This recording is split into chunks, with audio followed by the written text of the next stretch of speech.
Thank you guys for coming. I really wish I could be there too. My weekend has kind of not gone in the direction I was planning, but that does happen from time to time, you know. Um, so, really, what I wanted to do today, I'm going to be hampered a little bit just because, I don't have, you know, it's just hard to do this stuff remotely.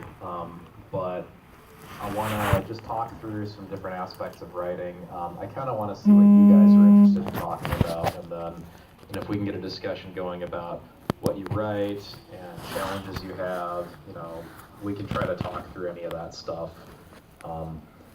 So again, this is a little hard to do remotely without video as well. So like I can't read the room, I can't see the faces.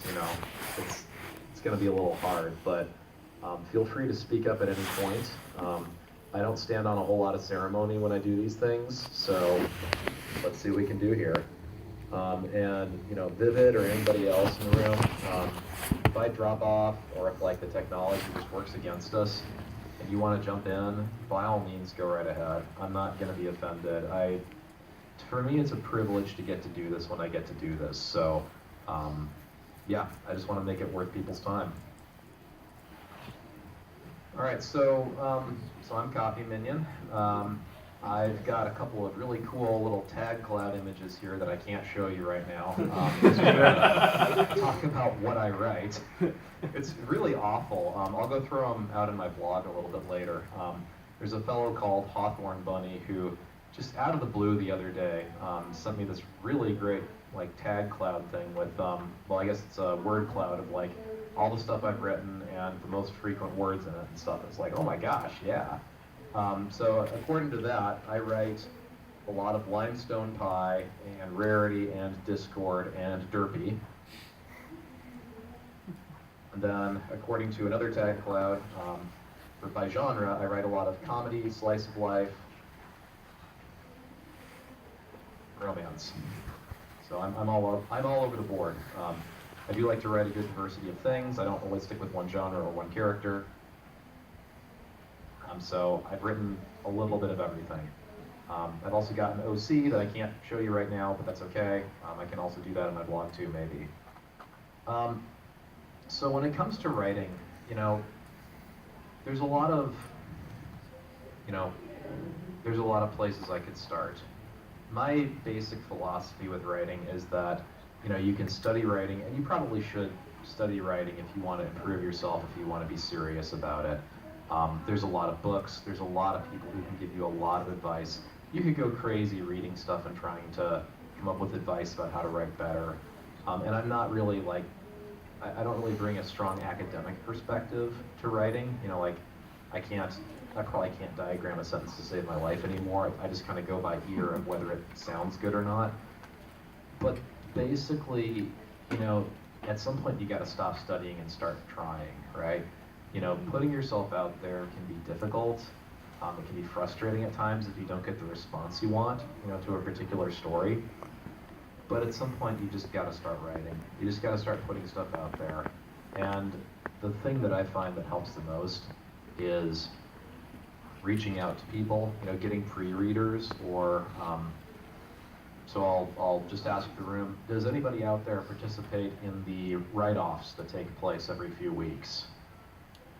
I wish. I've been meaning to do that for like 3 years. Well, I highly recommend it. I mean, I've become a pretty frequent write-off participant, and it's great because you submit stories anonymously. Everybody critiques them and stuff like that. Sometimes you get kind of harsh criticism. Don't get me wrong.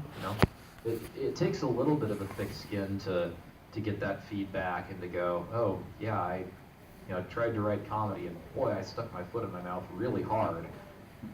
That kind of sucks, but on the other hand, you kind of learn, oh, well, this works and that didn't, And then at the end of the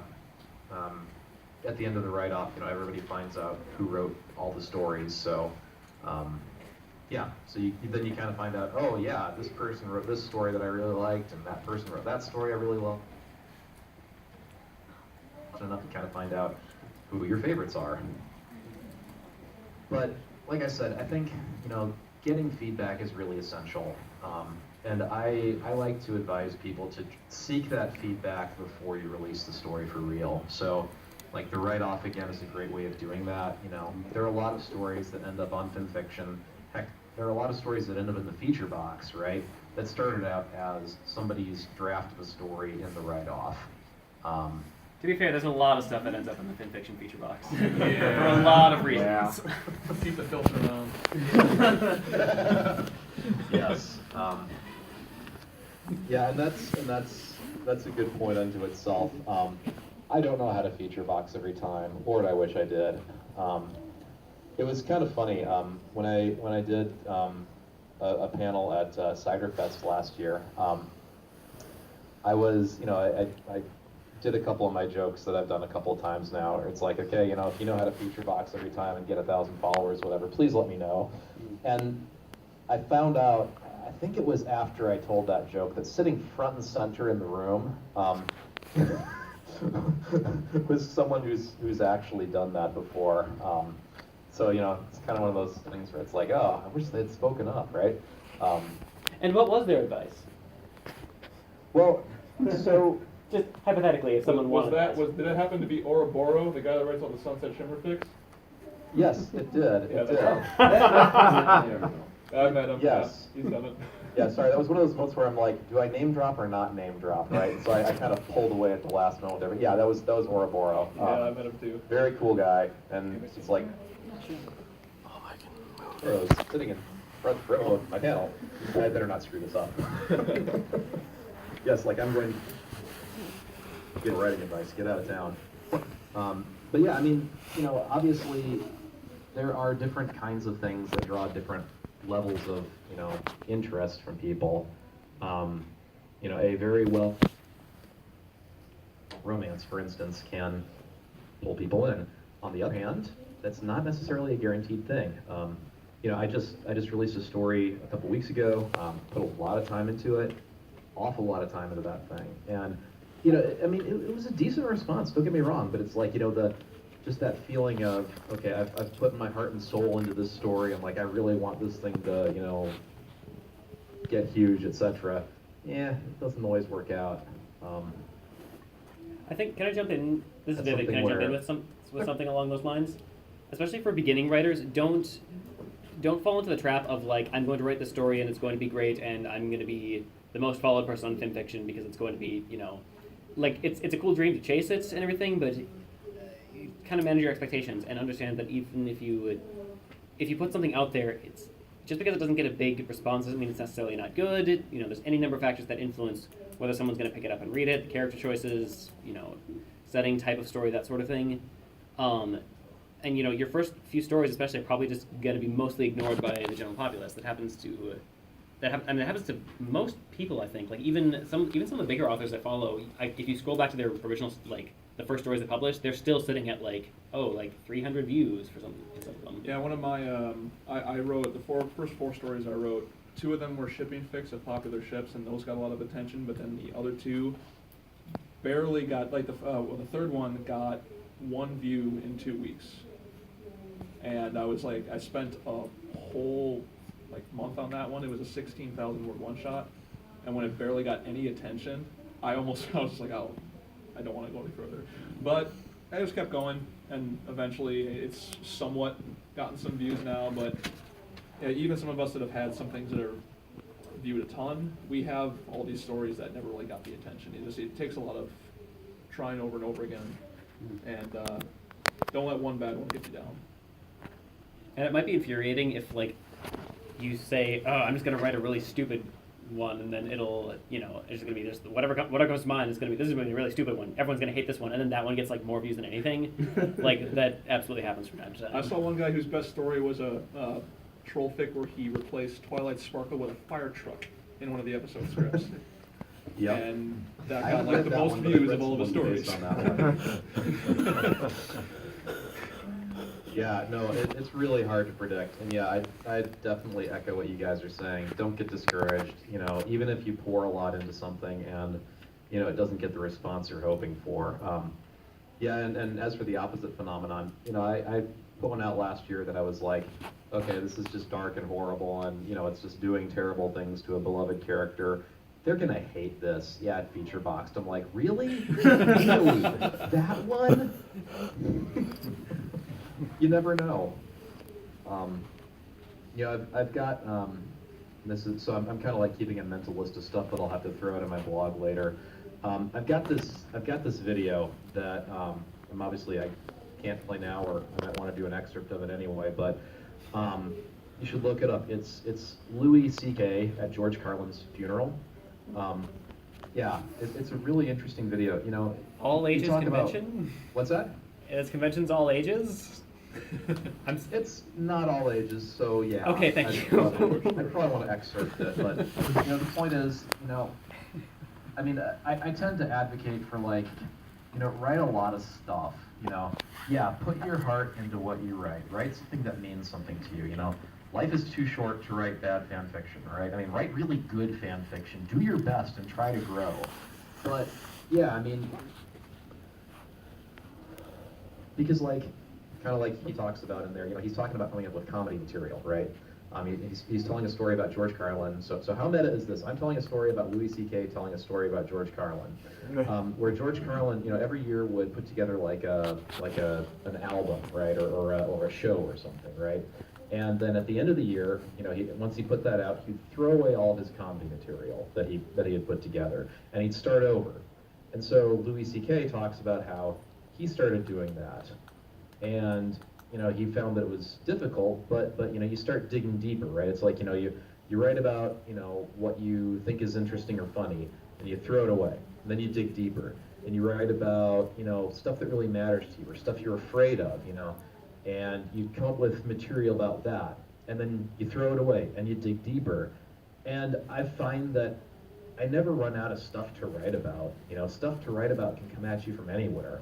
Whether it's life experience or a friend telling you a random stupid joke, there's always more stuff to write about. You're never, you want to get your good ideas that you have, write something about them, and then move on, right? Having a bunch of ideas in your head about stuff to write is good. Getting it down on paper is even better. Keep a file of stuff you could write about, just in your Google Drive or whatever, and then write about what you can. And move on. You're never going to run out of good ideas if you keep trying. And you never know what you might end up writing about if you keep at it. So anyway, I'll throw out a link to that later. It's not necessarily all ages, but it is. I found it pretty interesting. I've had What plenty are of words? I've had plenty of experiences where maybe sometimes I'll be getting into bed and I'll think to myself, I come up with a good idea as my head's hitting the pillow. I'll write it down in the morning, and I wake up in the morning and I don't remember a single bit of it. And so I always just immediately grab my phone, jot it down, done. It's there. It'll be there. And I happened one day at work. It's somewhere around maybe an hour after lunch when I had time. There was a work. I'm like, that's amazing. I'm just Eureka! And so I pull out the iPad just jot a little note down. 4 or 5 hours later, rush home on the bus, just okay, now just working like that. But yeah, it's that horrible thing. It's but it's kind of funny. This one I'm working on is just kind of it's my first one I really did. It's kind of I consider the magnum opus. I'm estimating it's probably gonna be about 14 chapters with about 2 or 3 epilogues. It's you're like Lord of the Rings. It never ends in a sense. But there came a point where I just pretty much like you did. I had to get something down. But I had this one idea based on some art I saw on Derpy Boro, and it was just all this art that I was seeing. And someone asked the guy who was commissioning the art, so do you have a story for this? And he's like, well, I kind of do, but I'm not a good writer. And deep down in my head, connections are being made and all that. I'm just I can tell the story. It may not be the story he wants, but I can see this love story working out. This very, very un-PC stuff I'm seeing, and that weird B movie mindset I have. And it's just the guy so, would you mind if I used your OC and this character and read the story? It's I don't know. I have my own ideas. And I was well, here's the deal. I'll write the first chapter. I'll just throw it out there. You can see it. And I'll literally, if you don't like what you see, I'll stop. But I just pounded out about 7,000 words and sent it to him. And the one comment I got back, he was that was great. I can't wait to see what you do with chapter 2. And it was just immediately within 24 hours, I just pounded out chapter 2, and so crazy stuff like that. That's great. You said as you were going there, you said you didn't think you were a good author, but you did it anyway. Yeah. Just do it. Because Just do it. because like you were saying, like you feel it, and for me, I'm looking at the story. It's like I can feel the emotions. Like this is a story of young love, of this character who comes into this person's life. They're not quite sure what they want, and he's just kind of going out exploring Equestria. He's never left his little farm in Galloping Gulch and things like that. And he's just decided, I'll start in the center and just see what's in Ponyville, just things like that, just this simple off the farm life, and just go from there. And I'm kind of borrowing this one guy's OC, but it's more so my mental ideas of being at this young age and kind of going off. But at the same time, he's a bit of a Gary Stu at times, because he's very straight and narrow at times, but he can be go a little off the rails every once in a while.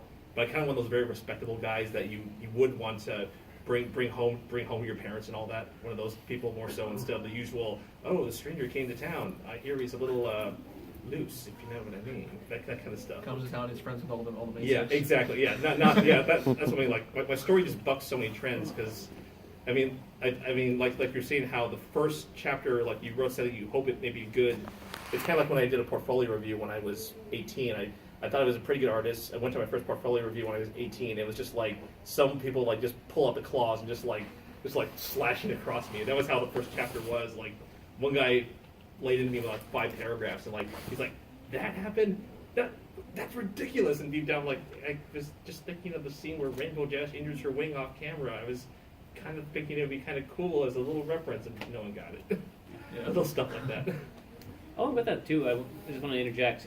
If you see a piece of art that inspires you and want to write a story about it, like, I'm gonna say, do contact the artist, because when I've done it in the past, they just freaking love, when someone's like, hey, I'm gonna, this is cool, I'm gonna write the story for you. It's that cycle of inspiration where because tell them, yeah. let them know. Yeah, I mean do tell them if you're writing a story based on their art. No, tell them for the sake of letting them know, but at the same time, tell them because they will love it. Yeah, and the best part is in the story I'm writing, I've told the person who I'm using as OC, it's like there's certain art pieces where if you read the story chapter, you'll see like where I kind of grabbed it from. Like that may not be the exact dance scene, but it's kind of close in this scene. And one guy who was also critiquing, he's like, oh, I know the scene this is referencing. He's like, I colored that scene and things like that. But there's some really great stuff on Derpy Borough, for good, for bad, that kind of just make my brain go. And even one person, it's like, I'm not ashamed to admit it. It's like I'm in a group circle, so I assume we're the circle of trust. We're all guilty. Yeah, yeah. But there was one person who I was suggested to, and he had this idea. He seemed really passionate about it. He's like. And he was like, so I have this idea with it, and he just seemed so enthused about it. I think he was expecting me to be just as enthused. I'm just like, well, I can see where you're coming from. You like this idea, but I don't think I could probably do for this story idea what I do for mine. But I'll give you ideas, and that's largely what I like to do. I like to throw in ideas to people, like, well, you say this, but you could also consider this, and try to make the story stronger and things like that. Because that's always my thing with stories is you have to. Because I would study animation, so for me it's always about like the story. It's like the story has to be strong for those characters on the screen to resonate with me and to actually make you emote. And I think it was like one of my past chapters, someone actually told me they actually cried a bit. I was just like, okay, when I can get people like that, I'm actually really like good. I'm really like, okay, I got you. Like you just read words and I made you feel emotions. That's kind of like one of those big things and all that. So Hearing that I made someone cry is my favorite thing in writing. Yeah. Yeah, I know that feeling. I was writing a story where I was putting someone's OC in the story. It was I forget the details. It was like a contest it was a Secret Santa thing, right? Oh, and I was amazed at how much just how much backstory they had for their OC. I was like, wow, this is a lot. But people really, they really can get into it. They really can end up taking it very seriously about their OCs. Human in I don't know. Equestria. I just found that a very unexpected experience. It was a positive one in the end, but it was just like, wow, there's so much that I need to try to get right about this character. And in the end, the way that I kind of made it work was I actually sidestepped a lot of... So most of the story didn't really revolve around the character. It was Twilight and Rarity like trying to get into Twilight's mailbox for some reason, and Twilight being completely like willfully oblivious about what she was doing, and then in the end there's a someone's who shows up and is like, hey, you're tampering with mail systems. Like, what? So like how I made that work. Yeah. No, but gosh, I wish I could be there and see you guys, because like it sounds like you've got some awesome discussion going. I mean, there's so much stuff that you guys are covering that that we could talk about more. I mean, something from a couple of minutes ago was kind of writing, when you're in the zone. And I find for me that it can be kind of hard to get into the zone, right? I mean, it's like, it can be elusive, for one thing. And then, it's hard to say where is going to be the best place to write or when is going to be the best place to write, I mean, I wrote, for one of my stories, there's this really, touching scene between Discord and Fluttershy, where they're just being really just like emotionally, open to each other.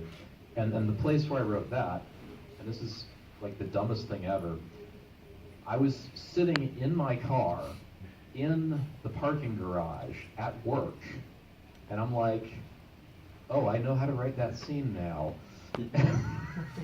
That's where I wrote it. Sometimes going to a coffee shop, sometimes just going someplace different, can really help to unlock or inside your head. But the other thing, though, that I mentioned there, right, when you're in the zone, that's great. Right? That's when the magic happens. But, sometimes you want to write, or sometimes you have time to write, and you're really not in the mental zone. But, like, I know for me, like, sometimes when I have a little time to write, it's like, okay, are my kids here? No. Does anybody need anything? No. Okay, I have writing time. I better use this. So whether I'm in the mood or not, it's like go time. And what I find helps there is just lower your standards. No,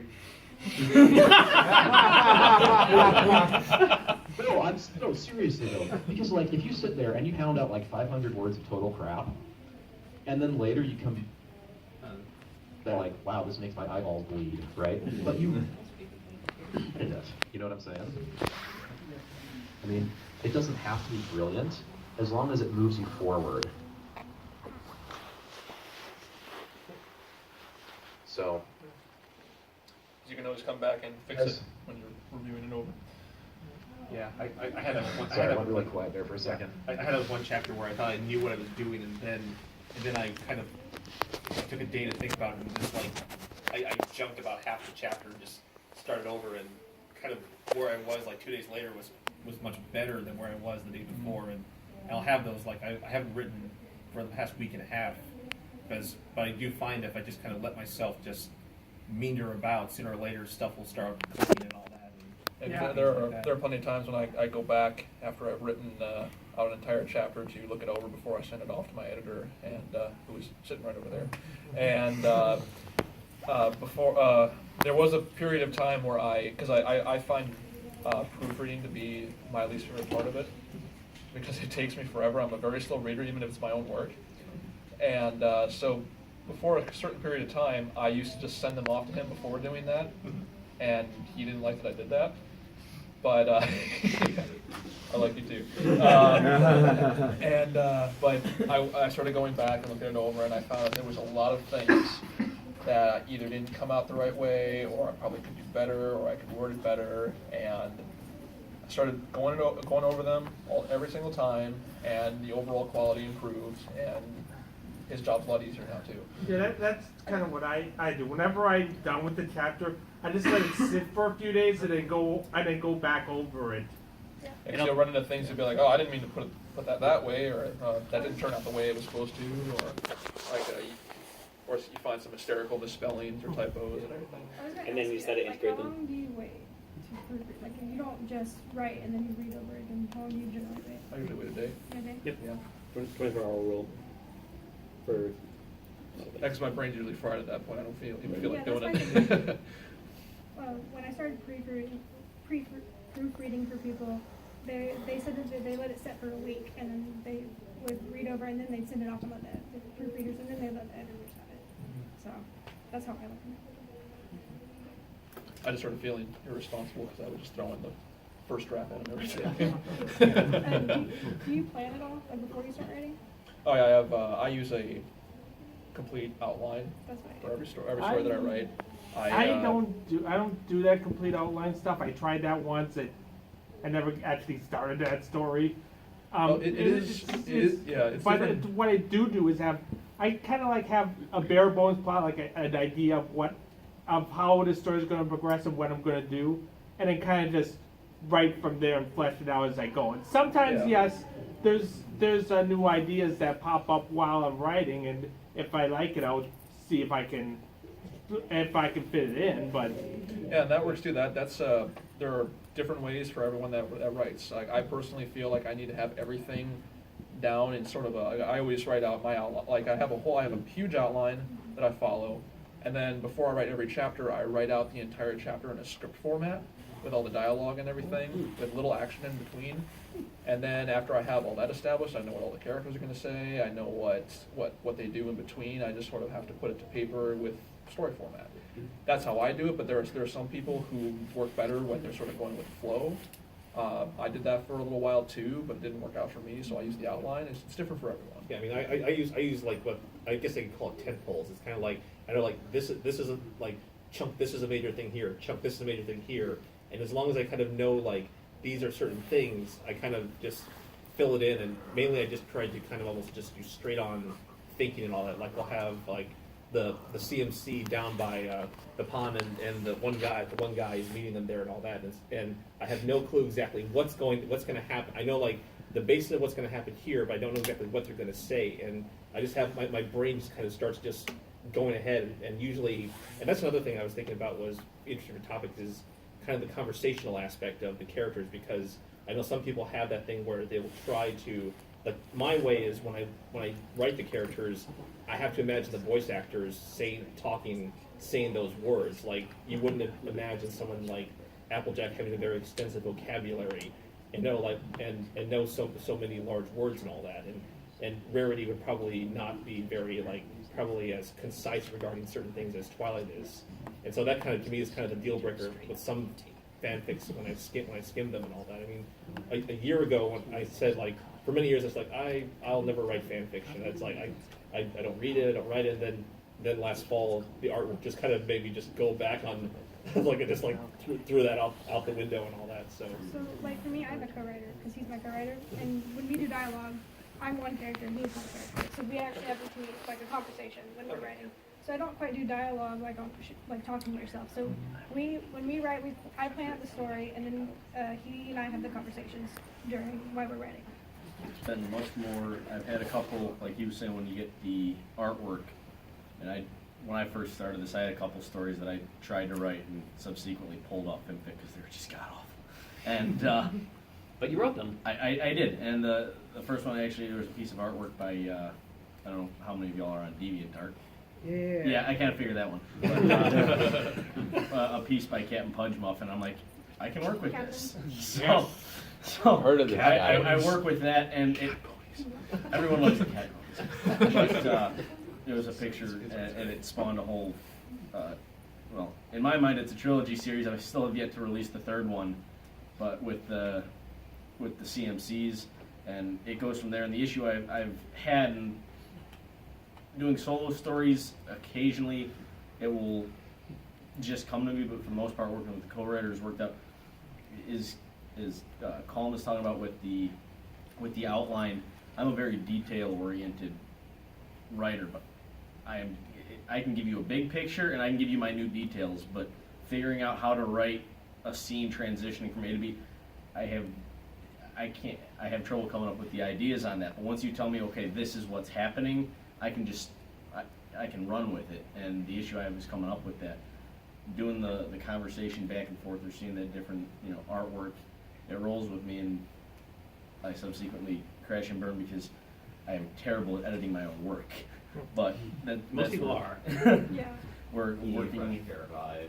Exactly. You're not going to be critical enough on your own work. Mm. That's Exactly. the bad part, is because normally he is the editor, and then I got him into writing like actual stories. So I started out proofreading, then I went to editing, and then it went, oh, that's a good idea. You want to co-write this, and so that spun off, and I worked with like 4 or 5 different people, and then I tried my own hand at writing, and it was got awful, and we wrote one, and before that, I had a mentor. Like I reached out to somebody and said, he was like, "Hey, I will teach you how to do this if you want to do that." So he took an idea he had, and he said, "You are going to be writing this, and I will help you."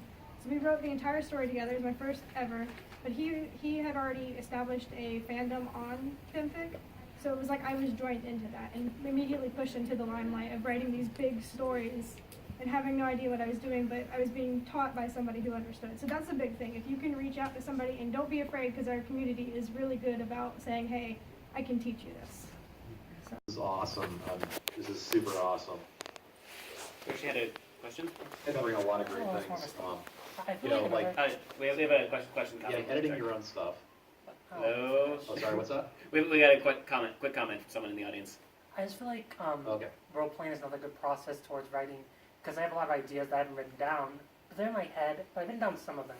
I have a lot, and I role play with someone online. A few people, we have that kind of construction of a story, and usually it's based on my stuff, and sometimes his stuff.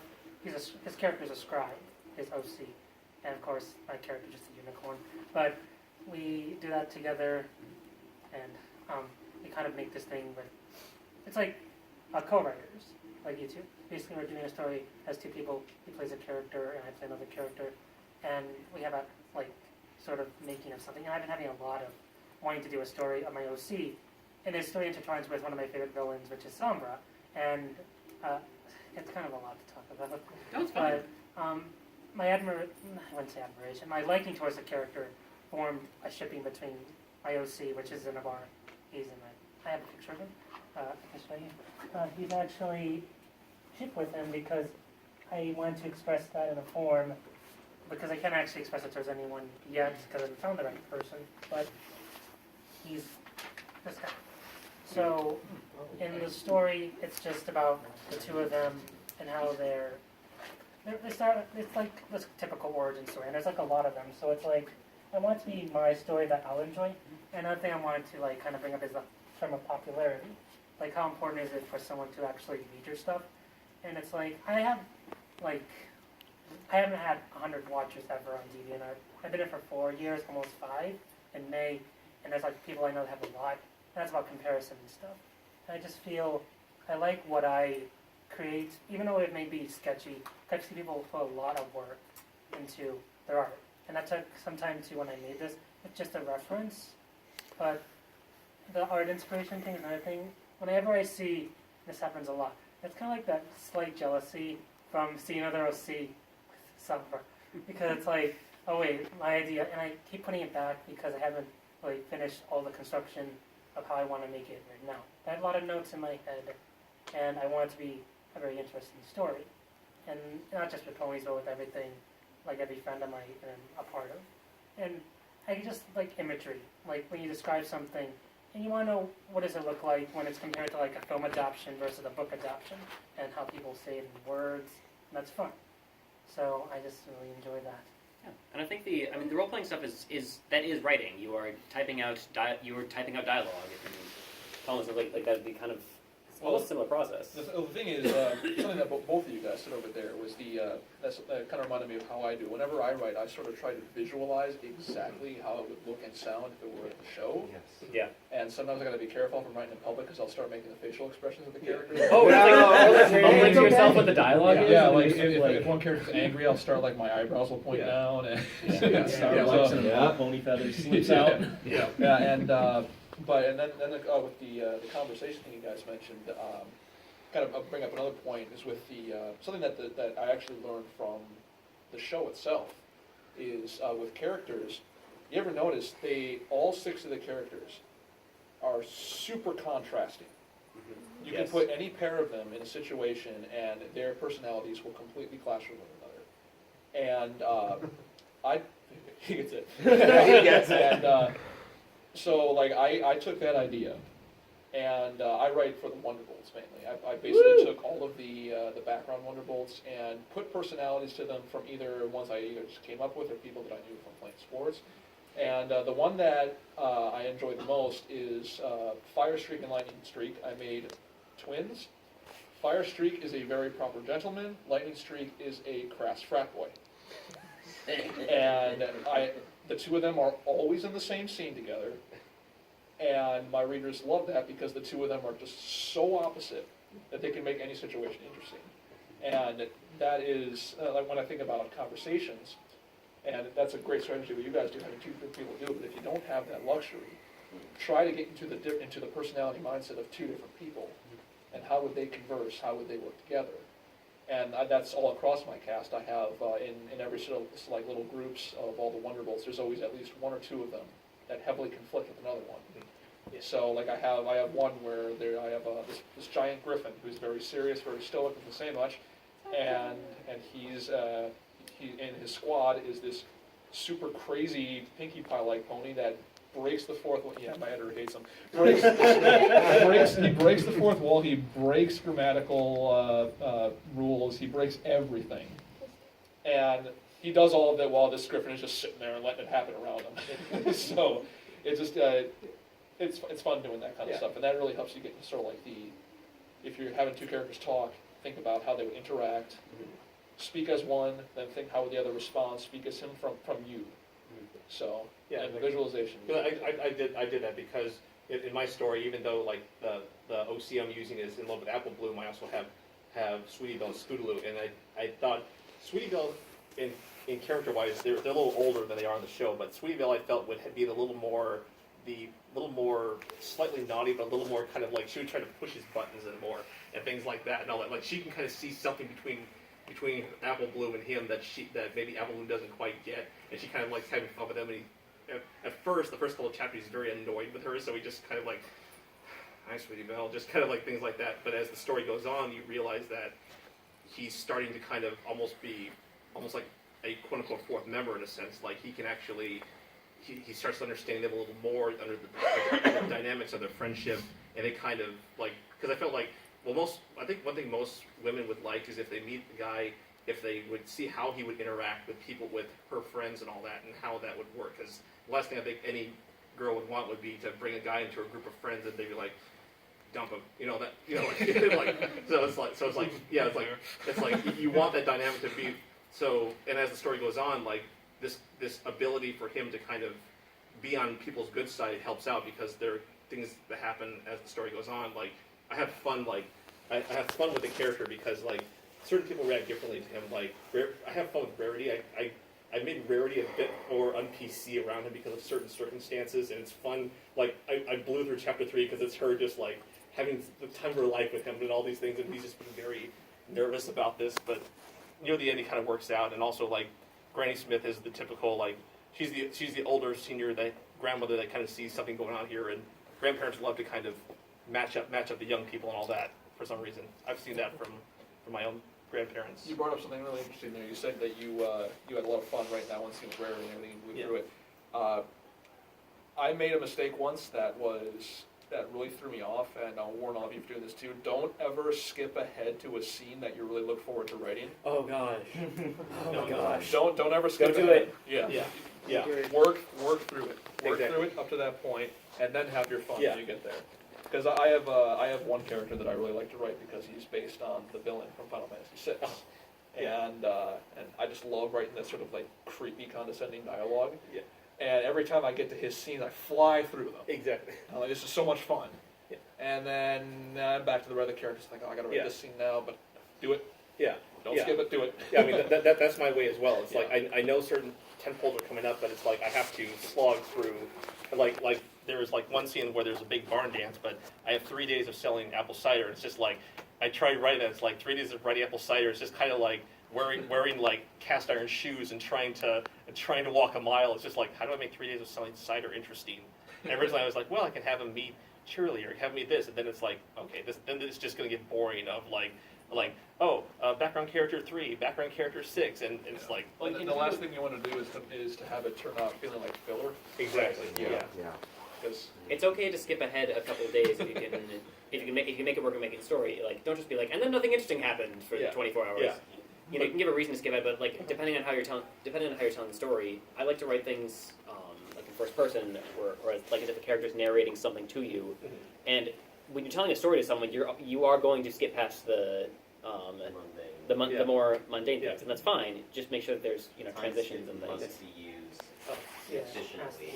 so this is something that I'm planning to come up with maybe in the next 2 or 3 chapters. Has anyone had a point where the narration changes from one character to another? Yes. All the time. Yeah, okay. Because there's gonna come a point where the lead character will give this away, since like the lead character pretty much leaves, and then the tone is gonna shift to Applejack, because she has to learn something, because something's happened, like everything's kind of exploded, and pretty much she's the pony that has to fix this. Yeah. So she's gonna go on a journey to try to make sense of kind of what she's experienced the last couple chapters. Because the story I'm working on right now, I have 2 protagonists, and so I can shift the point of view between Rainbow Dash and all of the OCs that I created for her sort of like recruit squad, and then I have Soren, gets the point of view from the rest of the Wonderbolts, but I often shift it to Spitfire, because she's in charge of everything, and I'll shift it to anyone that I need to at the time. And at one point I shifted it way too much though, and it's still kind of sitting there, but it, that's there. It's, Yeah, it's that's kind of like the newest story I'm working on, which is going to shift between Rarity, who's in Baltimore, and Sweetie Belle, who's back home. So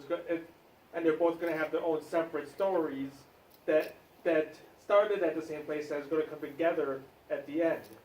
Where So the way I do that is by seeing the world through their eyes. Like, you have to describe what they're seeing. I know we all know what Ponyville looks like and all that, but when you tell a story, you want to tell the point of view of how you see Equestria through those characters' eyes. Yeah. So if you're talking about Sweetie Belle and Ponyville and Rarity and Baltimore, Baltimore, yeah. yeah, okay. You want to describe the what they're seeing through their eyes, and that's the best way to do it. Is because when you're switching scenes, you like in the show how you can tell if they're in one area of Ponyville, when even if they're like they go off screen and they show up in another area of Ponyville, how they're reacting to the area is definitely how you Yeah. would express it. Yeah. It could be like in Equestria, I didn't really bother to look up much, so I ended up writing Canterlot as some giant city at the bottom of a mountain, and then after I was done doing that, I was like, oh wait a minute, it's on the mountain. Too late. It's stuck in the sweat. That's my headcanon. I know many of you know this. The first lesson I ever learned was show, don't tell. Yes. Like, do not just say, oh, it looks pretty or whatever. You have to describe what everything looks like, even though we all know what Equestria looks like. Yeah. So. And that's the thing about details, which I've been told I've been good at really doing, and I really appreciate that. I love describing details because it's just so much fun. As an artist, it's like describing like the clothing of a person or a pony. It's just so much fun, and I relate to like the whole. No, I just thought of something else I was going to say. It's just the description of like going ahead, like I can relate to that, because the thing about Sombra and Xenobar, they are shipped together, and it's just there's so much I just want to. There's just romance, but there's the prequel, which is the Crystal Empire, Sombra's corruption and change, and then how Xenobar plays a part in that, and then there's these 2 other ponies who are his friends. And this is the thing, it's a concept that I want to do for, it's kind of a theory. So I always wondered why crystal ponies looked like young. It didn't look like they were aged at all, and I thought, what if Sombra not only made this appear, but he put it into a distilled reality that they wouldn't age or become any different from what they were. So imagine being in a place with 2 ponies that you just met. This is before like a king became corrupt and started becoming a tyrant. And for 1,000 years, they're gonna become like, it depends how they work together though. That's why there's a difference of personality. And that's something I might find a little bit difficult, is making an original character original, especially when they sound similar to someone else. So, like I said, 1,000 years together, that could be a very long thing. You're just gonna be stuck with this person. So then that's why I established that kind of friendship. So then, like I said, it starts in the Crystal Empire, and this is the story that I've been working on for a few, I say maybe 2 years now. And it's like Sombrans and her friends, and it comes to the point when there's like, he starts to become like distant, because it's kind of mixed in with this game. It's called Frambeau. Has anyone ever heard of it? It's a indie game. Yeah. Basically, I thought, because I didn't know how to make the evil become what Sombra would be in the show and like how it affects that, and that's why it's an alternate universe. So that's why they'd be a different pony who is actually a villain who is still in the processing. So he would actually be like the result of what happened with Sombra. They actually had parents, but the thing is, one of the ideas I had, and this relates to that Frambogi, she was actually corrupted by this demon, and she was made to kill her parents. So that's what things I wanted to get inspiration from. So Sombra, unknowingly, he was just such a master at magic, and Zenibar was still kind of trying to be at his level. He actually, and like I said, is murderer. So the parents were killed by their own son, but not knowingly, because he was overtaken by this more powerful unicorn of dark magic. One thing I'm going to jump in on with a little bit on that is, you asked the question, like, you want to make sure that my OCs seem unique and everything. One of the best things you can do is to make sure that they are flawed in some way. Maybe, Yes. and in that example, for example, Slava killed his parents, but he didn't. Like, that's okay. He killed his parents. That wasn't actually his fault. That's not a flaw. I'm not saying that's a bad way to go about it. I'm just saying we want to make sure that you're introducing that your characters aren't perfect, and feel free to just think about what the characters are and give them something that kind of makes sense for the characters. Character is a lot more important than flawed abilities. Yeah, exactly. The character's flaws will define them much more than any of their strengths. Right. One thing that I always like to say to people is, you don't want the reader to say, wow, I wish I could be like them. You want the reader to say, wow, I know how they feel. Yes. Yeah. Yep. Yeah. Because that'll help connect so Yeah. much better. Yeah, because the one character that I work with, I gave him the flaw that he is not very, though he does have a very extensive vocabulary, he is not very good. He often can stumble with words around Apple Bloom or the others if he gets very nervous, which I think all of us do. It's something. It's a very common. Yeah, but that's still a flaw. That's still a flaw in his ability, not necessarily in his character. There's not a flaw flaw. would be more so Yeah. he's not good with people. Oh, that's the thing I wanted to That's what With Zenibar, for example, he's very antisocial, and that's kind of a relation to me because it's my pony Sona, but I try to detach myself from that because he's a pony. So another thing in relating to Sombra, when you find that you like someone a lot, you might be admiring them, and it's kind of like the whole anime trope, oh my god, senpai's over there, senpai's over there. And it's like, they're friends, so it's kind of like you're in a situation where you're like right next to this person all the time. You don't want to tell them, and it's like, and then the ironic thing, and that might be kind of a cliche, like, oh, I knew the whole time. Made it so obvious. It used to be something about his character that he would turn a whole different shade of red or pink. I thought that was too much. I would have to probably explain, why is he turning this different color? And I still have to maybe work it out. But I was thinking for an original version of Zin, it would be more, anthropomorphic, more along the lines of stuff that is more a different world. And his other two friends would join him, which would be their own forms as well. I just thought. To be fair, canonically, as of at least at the end of the most recent season, we know in this world that if you're a nice person, you get a new color palette. This that's last great. thing about show and don't tell. Be careful to not put too much detail into one area just because you like it. If people who are reading your story might not know what you're talking about, so you just need to be expansive about explaining what you're talking about and not being too detail oriented on what a rock is or whatever.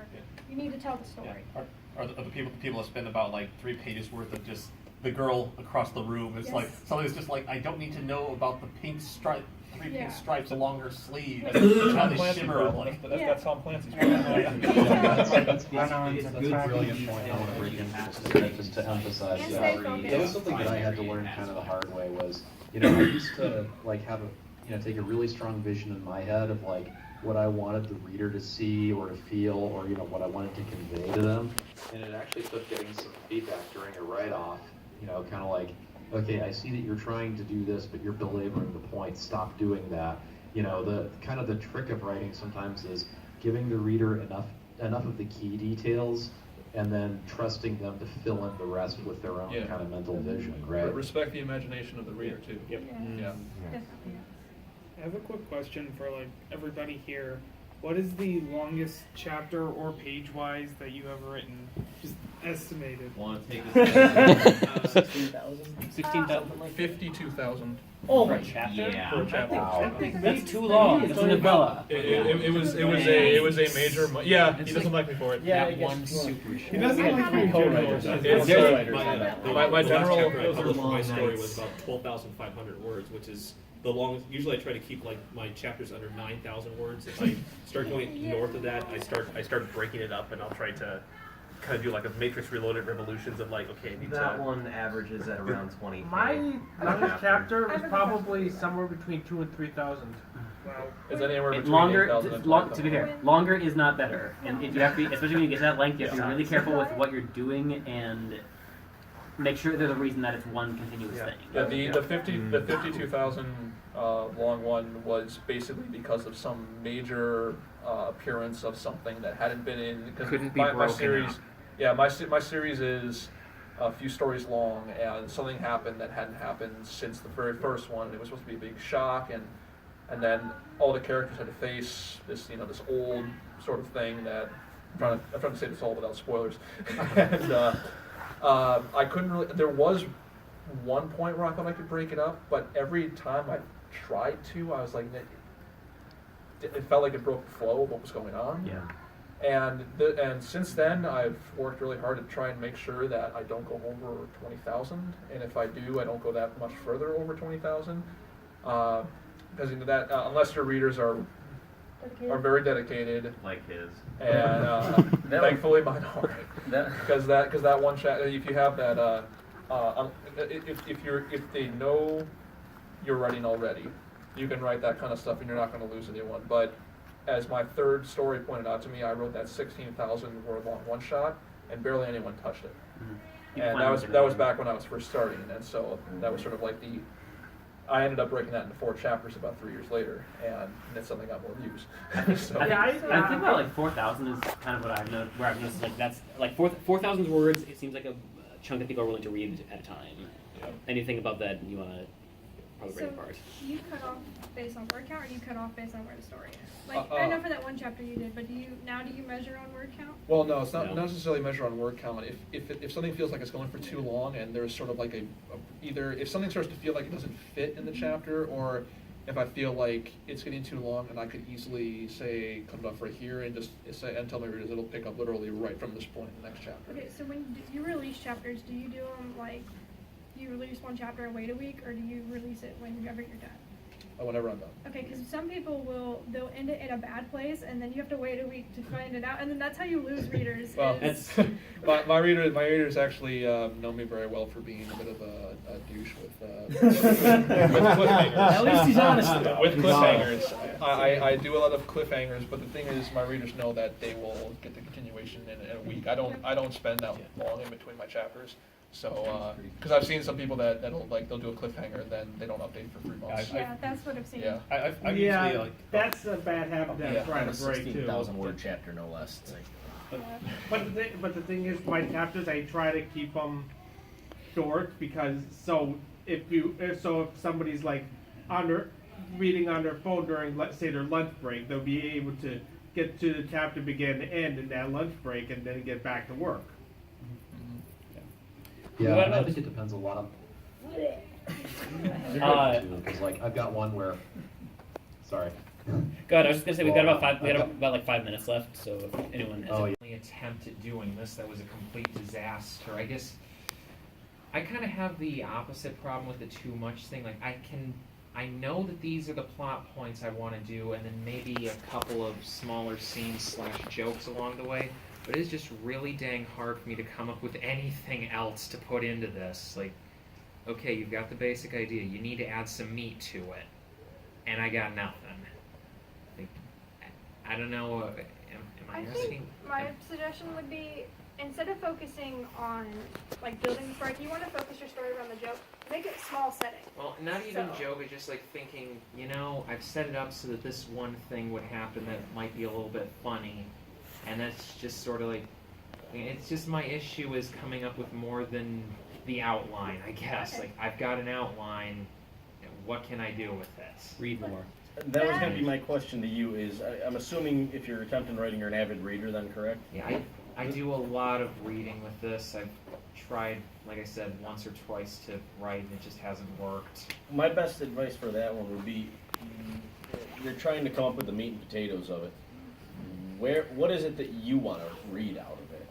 You know what jokes you want to get in there, but as a reader, if you saw that same thing coming up, you need more detail on the setting. Do you want to see more character development?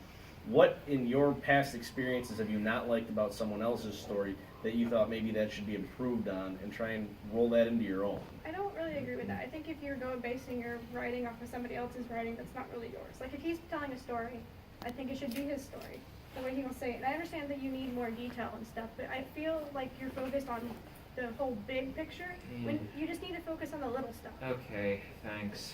I'd say my comment with the reading was also just read actively. Like, take a story that you've read a lot of times that you really, really like, read it very carefully and say, why is this working for me? And just kind of dissect it a little bit.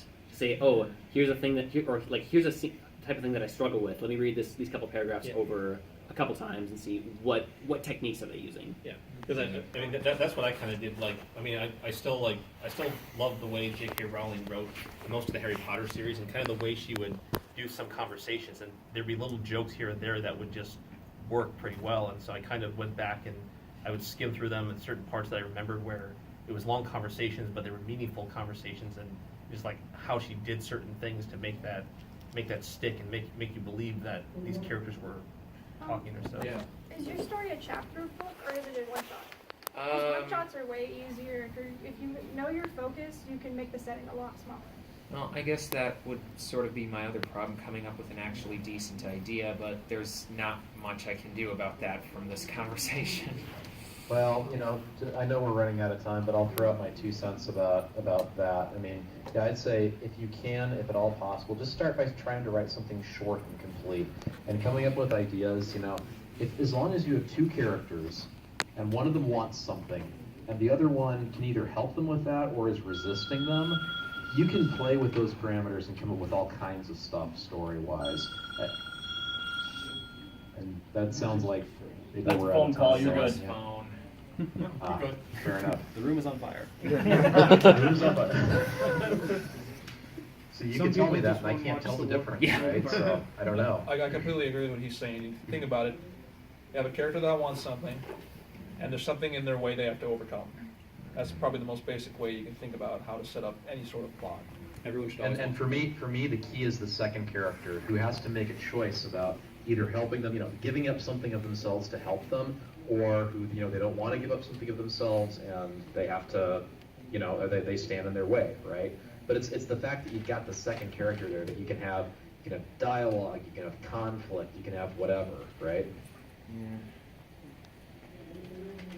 I'll see if I can't do anything with this and work out just the other 1.5 million little issues. No, if it doesn't work the first time, keep on trying. You're on FinFic, right? Yeah. Just reach out to people and ask them to. I know it might be hard, but sometimes it's just ideas that just don't work, or maybe if that happens, just you can toss out the idea or come back to it later, or maybe also you can try changing the characters and seeing if those characters work better with this story. My first few attempts at writing, I never want to look back. It's like riding a bike. You can't balance the first time. Yeah, you're gonna fall a few times. And there was one story concept I thought of like about a decade ago. It was more so about humans on a farm and all these things and kind of a bit of craziness going on. And as I started getting to the first chapters of this story, it's like I found myself kind of grabbing certain things that I had done in mind from that one a decade ago and just kind of retrofitting them into this one in certain ways, and it somehow kind of lives on in this new form and all that. I also think it's important to be inspired. I know it's good to maybe look at something and think, oh, that's a good idea, but make sure it inspires you. Don't base it off too much off of it, because just not as original then. Like what? I forget his name. Well, he does snips. Yeah. He's going to be doing his own original. Yeah, he's going to be doing something kind of familiar to that, but it's going to be his own idea. So that's something to take inspiration from, is to aspire to be something of your own. Yeah, think of something that you like, and then think about, well, if I were gonna do something like this, how would I do it? Don't necessarily think I want to do something just like this. Instead of Don't be afraid to test new ideas too. Always I need to come up with new ideas first. Just That's try.